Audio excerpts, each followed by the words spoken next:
Hi, welcome back to Elements in Focus. My name is Aaron Rheaume, the Director of Financial Planning. As always, I've got my partner in crime, or best bud, Grant Sullivan, here with me. I like crime Grant, better. I like crime better. how are you, sir? I'm awesome. Thank you, Aaron. Today we're going through our 5 critical elements as we do each week on Friday, and we're talking about your life after work. Yes.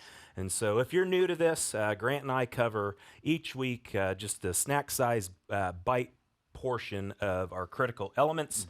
And today, again, we're talking about your life after work, specifically your retirement practice year. Absolutely. What does that mean, and what is a retirement practice year, Grant? Excellent question, Aaron. So, a lot of things psychologically go into retirement, aka your life after work.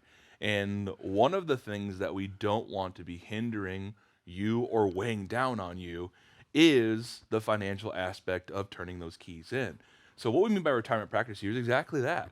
You're going to practice either 1 year or 2 years prior to your retirement on living off of the standard of living or budget you create yourself to see if it's actually feasible. Joe says this beautifully, and I 100% agree with him. Joe is our managing partner, and he's been saying this to families for decades, and that is you can stop eating chocolate and lose 40 pounds. You don't lose 40 pounds, then stop eating chocolate because that leads to anger management.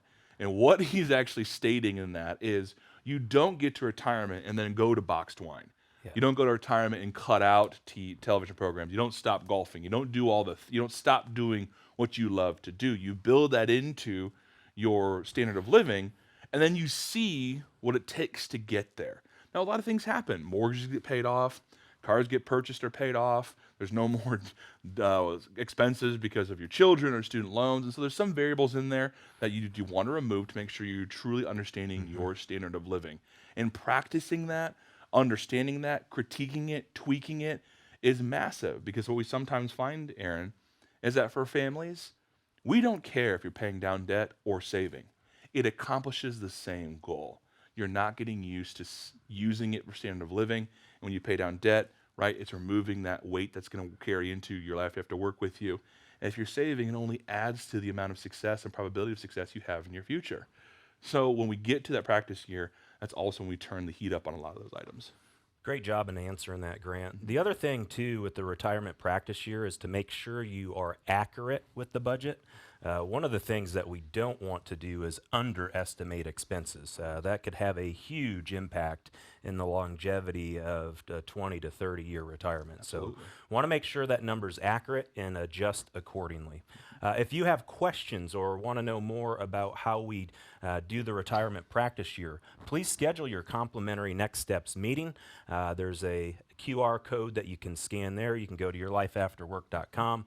The other thing I want to remind you of is each week on Thursday, Adam and Andrew in our investment team send out our market carver, which is going over the investments inside of our portfolio, changes in the economic side of things or the technical side of the market. So please tune into that.